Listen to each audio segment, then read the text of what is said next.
Good morning बच्चों, क्या Lucknow memorial CBSE school मधुर आपको स्वागत करता है। बच्चों, पिछले कक्षा में हम भीष्म प्रतिज्ञा महाभारत कथा में भीष्म प्रतिज्ञा अध्याय के बारे में हम चर्चा किए थे। ठीक है, तो उसमें बच्चों आप भीष्म क्या प्रतिज्ञा किया, तो अपने पिताजी के मन का दुख दूर करने के लिए उन्होंने पिताजी के मन में क्या दुख था, उस दुख को दूर करने के लिए उन्होंने जिस तरह निर्णय लिया और क्या प्रतिज्ञा की, तो उस विषय के बारे में हम पिछले कक्षा में बच्चों चर्चा किए थे। तब उन्होंने केवट राज है ना, केवट राज को क्या प्रतिज्ञा किया, क्या वचन दिया। ठीक है, वहां तक वह अध्याय हम चर्चा किए थे। और इस कक्षा में तीसरा अध्याय क्या है, अध्याय का नाम अंबा और भीष्म। अंबा कौन है, आप इधर देखते हो बच्चों। ठीक है, महाभारत में जो पात्र आते हैं सभी इधर उन्होंने उसके बारे में जानकारी दिए है। अंबा मतलब अंबिका, अंबाली, ये क्या है, विचित्रवीर के दो रानियां। ठीक है, और जिस तरह भीष्म और अंबा और भीष्म, इस अध्याय के बारे में आज हम चर्चा करेंगे। आइए बच्चे देखेंगे क्या होता है। सत्यवती के पुत्र चित्रांगदा बड़े ही वीर परंतु स्वेच्छाचारी थे। एक बार किसी गंधर्व के साथ युद्ध हुआ, उसमें वह मर गए। सत्यवती, ठीक है, यह महाराज शांतनु के पुत्र। कौन कौन, चित्रांगदा और एक और विचित्रवीर। उसमें चित्रांगदा वह बड़ा था, ज्येष्ठ पुत्र। सत्यवती के पुत्र चित्रांगदा बड़े ही वीर, उन्होंने योद्धा तो वीर था परंतु स्वेच्छाचारी थे। एक बार किसी गंधर्व के साथ युद्ध हुआ। ठीक है, एक युद्ध में उन्होंने क्या हो गया, युद्ध में वो मर गए। वह चित्रांगदा बहुत बड़ा एक वीर था और स्वेच्छाचारी था। स्वेच्छाचारी मतलब स्वेच्छाचारी मतलब मनमाना, मनमाना मतलब अनियंत्रित, अनियंत्रित परंतु स्वेच्छाचारी थे। एक बार किसी गंधर्व के साथ युद्ध हुआ और उसमें वह मारे गए। मतलब गंधर्व के साथ एक बार युद्ध हुआ, उस युद्ध में चित्रांगदा मर गया। उनके कोई पुत्र न था, इसके चित्रांगदा के कोई पुत्र न था, तो इसलिए उनके छोटे भाई विचित्रवीर हस्तिनापुर की गद्दी पर बैठे। ठीक है, चित्रांगदा और विचित्रवीर ये दोनों कौन थे, सत्यवती के पुत्र। ठीक है, सत्यवती के पुत्र थे। तो उसमें ज्येष्ठ पुत्र कौन था, चित्रांगदा था। उन्होंने राजा होने का अधिकार था उसे, तो उन्होंने एक बार गंधर्व के साथ युद्ध चल रहा था, उस युद्ध में उन्होंने मर गए। ठीक है, मतलब स्वर्ग सिधार गए। तो उस समय क्या हो गया, तो उसका अभी शादी नहीं हुआ था, इसलिए उनके कोई संतान नहीं थे। मतलब ज्येष्ठ पुत्र के बेटे उधर क्या होते हैं, राजा बनने के लिए उनको अधिकार रहता है। तो इसलिए चित्रांगदा के कोई पुत्र नहीं थे, इसलिए उनका छोटा भाई और सहोदर यारो विचित्रवीर बिट्रे राजनागन राजगद्दी पर बैठे। विचित्रवीर की आयु उस समय बहुत छोटी थी। विचित्रवीर मतलब चित्रांगदा के छोटे भाई विचित्रवीर बहुत छोटा था, फिर भी तो भाई का निधन होने पर उन्होंने राजा बन गया। विचित्रवीर की आयु उस समय बहुत छोटी थी। आयु मतलब उम्र, एज, उसका एज बहुत कम थी। इस कारण उनके बालिग होने तक राजकाज भीष्म को ही संभालना पड़ा। उन्होंने बड़ा होकर, ठीक है, राजगद्दियां और राजा का अधिकार शुरू करने तक, मतलब वह बालक है, बड़ा होने तक पूरा उसका जिम्मेदारी, मतलब राज का जिम्मेदारी कौन लिया, भीष्म। भीष्म उसकी जिम्मेदारी लिया।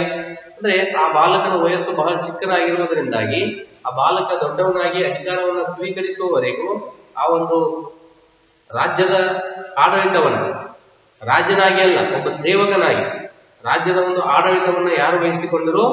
ಭೀಷ್ಮ. भीष्म को ही संभालना पड़ा। जब विचित्र वीर विवाह के योग्य हुए, आगे चलकर विचित्र वीर विवाह होने के लिए या विवाह कर लेने के लिए योग्य बन गए, मतलब वह बड़ा हो गया। उस समय देखो तो भीष्म को उनके विवाह की चिंता हुई। जब विचित्र वीर बालक उन्होंने एक युवक बन गया, मतलब बड़ा हो गया, तो उसको विवाह करने के लिए भीष्म सोचने लगा। ಅವನಿಗೆ ಮದುವೆ ಮಾಡಬೇಕೆಂದು ಭೀಷ್ಮ ಯೋಚನೆ ಪ್ರಾರಂಭಿಸಿದನು, ಯೋಚನೆ ಮಾಡಲು ಶುರು ಮಾಡಿದನು। विवाह की चिंता हुई। उन्हें खबर लगी कि काशी राज की कन्याओं का स्वयंवर होने वाला है। यह जानकर भीष्म बड़े खुश हुए और स्वयंवर में सम्मिलित होने के लिए काशी रवाना हो गए। देख लो, तो विचित्र वीर की शादी की चिंता भीष्म के मन में शुरू हो गई। उसी समय क्या हो गया, काशी राज के बेटियां, ठीक है, काशी राज के कन्याओं मतलब बेटियां, ठीक है, बेटियों की स्वयंवर होने वाला है। स्वयंवर मतलब तो आप देख सकते हो बच्चों, अनेक राज्य के राजाओं उधर क्या होते हैं, दरबार में आते हैं, ठीक है। तो शूरवीर सभी राजाओं बहुत वीर या योद्धा रहते हैं। और कन्या मतलब जिस राजा की वह बेटी होती है, तो सभी राजाओं को देखते हैं उन्होंने, ठीक है। जिनको शादी करने के लिए उनका मन चाहता है, वह रानी मतलब वह कन्या जाके क्या करते हैं, उसे वह माला डालती है, इसे स्वयंवर। तो वह इधर काशीराज की बेटियों की स्वयंवर चल रहा था।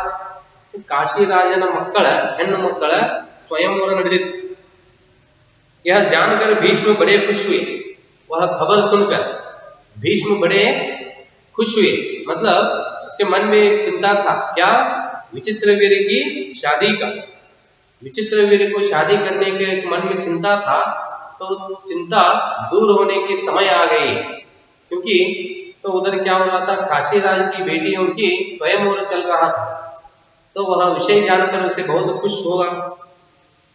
आगे यह जानकर भीष्म बड़े खुश हुए और स्वयंवर में सम्मिलित होना मतलब भाग लेना।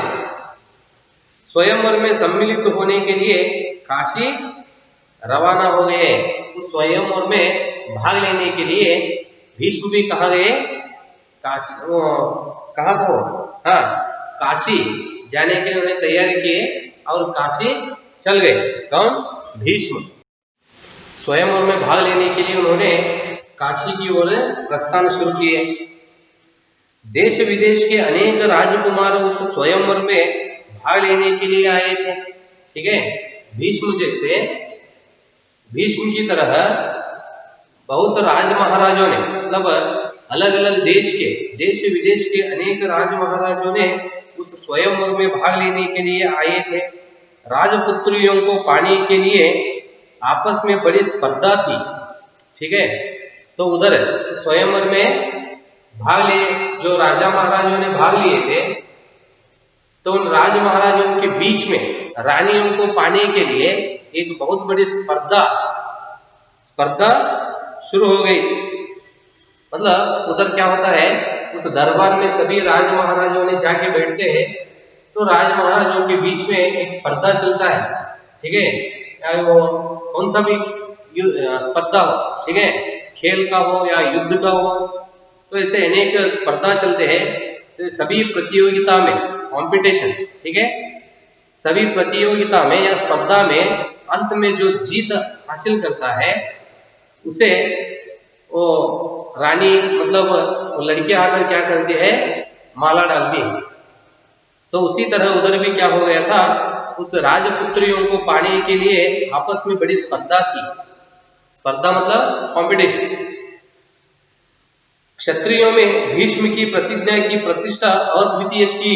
मतलब सभी राज महाराजों ने भीष्म ने क्या प्रतिज्ञा की थी वे सब राजा महाराजों ने जानते थे। भीष्म प्रतिज्ञा, उन्होंने एक प्रतिज्ञा किया था केवट राज के पास। क्या प्रतिज्ञा किया था?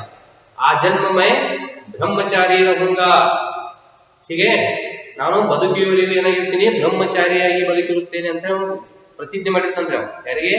ಕೇವಟ ರಾಜನಿಗೆ, ತನ್ನ ತಂದೆಯ ಒಂದು ಆಸೆಯನ್ನು ಪೂರೈಸುವ ಸಲುವಾಗಿ ಆ ಒಂದು ಪ್ರತಿಜ್ಞೆಯ ಬಗ್ಗೆ ಅಲ್ಲಿ ಕೂಡಿರ್ತಕ್ಕಂಥ ಎಲ್ಲ ರಾಜರು ತಿಳಿದುಕೊಂಡಿದ್ದರು। क्षत्रियों में भीष्म की प्रतिज्ञा की प्रतिष्ठा अद्वितीय थी। उनके महान त्याग और भीषण प्रतिज्ञा का हाल सब जानते थे। वो भीष्म अनेक महान त्याग, उनके महान त्याग और भीष्म प्रतिज्ञा का हाल सब जानते थे। भीष्म क्या प्रतिज्ञा किया था, प्रतिज्ञा के बारे में उधर मिले हुए सभी राज महाराजों ने जानते थे। इसलिए जब वह स्वयंवर मंडप में प्रविष्ट हुए तो राजकुमारों ने सोचा कि वह सिर्फ स्वयंवर देखने के लिए आए होंगे। भीष्म क्या प्रतिज्ञा किया था उस प्रतिज्ञा के बारे में सब लोग जानते थे, ठीक है। जब भीष्म उस स्वयंवर के मंडप में आ गए, मंडप मतलब शामियान, ಮಂಟಪ ಆಗೋದು ಅಂತ ಹೇಳ್ತಾರಲ್ಲ, ಮಂಟಪ ಆಗೋದು ಶಾಮಿಯಾನ, ಯಾವ್ದಾದ್ರು ಮದುವೆ ಅಥವಾ ಜಾತ್ರೆಗಳಿದ್ದಾಗ ಮಂಟಪ ಆಗಿರ್ತಾರಲ್ಲ ಹಾಗೆ ಯಾವಾಗ ಭೀಷ್ಮ ಆ ಮಂಟಪದಲ್ಲಿ ಪ್ರವೇಶಿಸಿದನೋ ಅವಾಗ ಎಲ್ಲರೂ ಏನಂತ ತಿಳಿದುಕೊಂಡ್ರು, ಭೀಷ್ಮ ಹಾಗೆ ಸ್ವಯಂವರವನ್ನು ನೋಡಲು ಬಂದಿರಬಹುದು, ಏಕೆಂದ್ರೆ ಅವನ ಬ್ರಹ್ಮಚಾರಿಯಾಗಿ ಬದುಕಬೇಕಂತಕ್ಕಂಥ ಒಂದು ಪ್ರತಿಜ್ಞೆ ಮಾಡಿದ್ದಾನೆ, ಸ್ವಯಂವರದಲ್ಲಿ ಅವನು ಭಾಗವಹಿಸುವುದಿಲ್ಲ।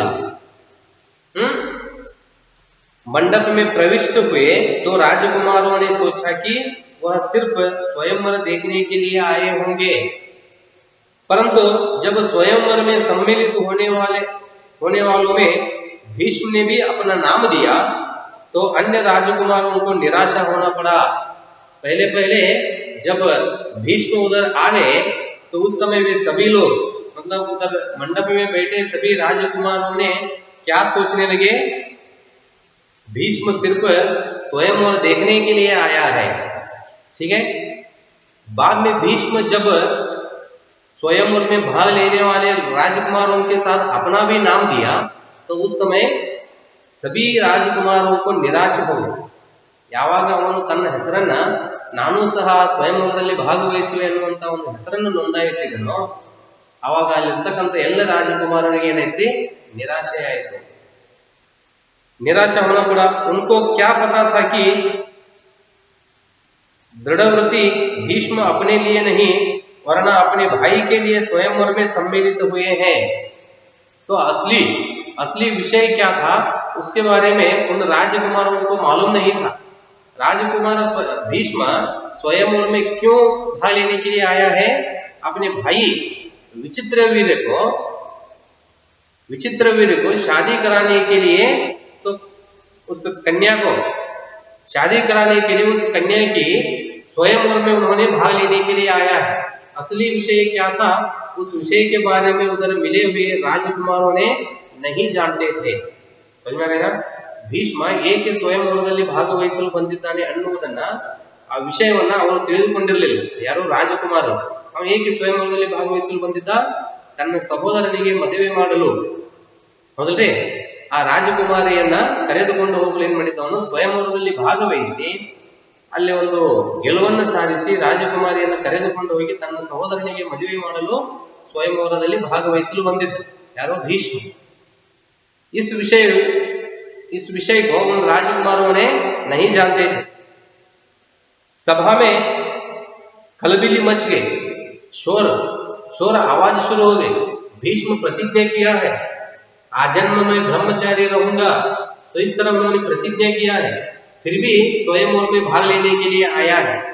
तो इस तरह उधर मिले हुए सभी राजकुमारों ने शोर मचाने लगे या बीच बीच में उन्होंने बातें करने लगे, उससे बहुत शोर बढ़ गया, आवाज शुरू हो गई।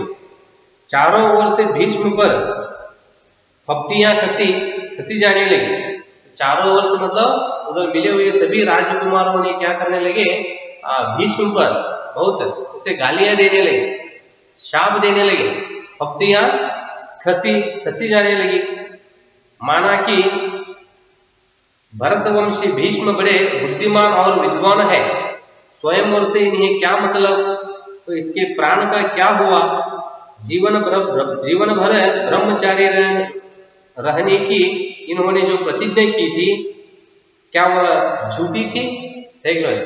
तो उधर मिले हुए सभी राजकुमारों ने क्या कहने लगे, तो भीष्म के बारे में बुरी बातें कहने लगे, मतलब उसे गालियां देने लगे। इन्होंने क्या किया, एक बहुत बड़ा प्रतिज्ञा किया है। देख लो इधर, भरतवंशी भीष्म बड़े बुद्धिमान, तो बहुत उन्होंने शार्प होशियार व्यक्ति है और विद्वान भी है। स्वयंवर से इन्हें क्या मतलब, स्वयंवर के बारे में उन्होंने क्या जानता है, तो इनके प्राण का क्या हुआ, प्राण का क्या हुआ, मतलब उन्होंने क्या वचन दिया था, वह वचन क्या हो गया।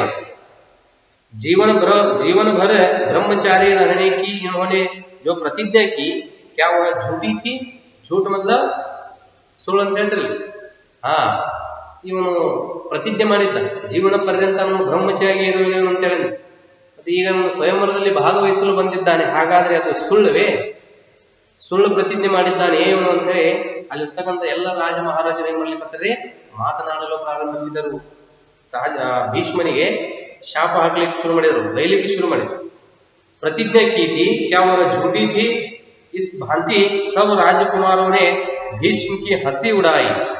तो इस तरह कहकर भीष्म की हंसी उड़ाई, मतलब भीष्म के नाम लेते ही, नाम लेकर वे सभी मजाक उड़ाने लगे। मजाक उड़ाना मतलब भीष्म के नाम पर बुरी बातें कहते हुए वे सब हास्य करने लगे, ठीक है, व्यंग्य बातें करने लगे, मजाक उड़ाने लगे।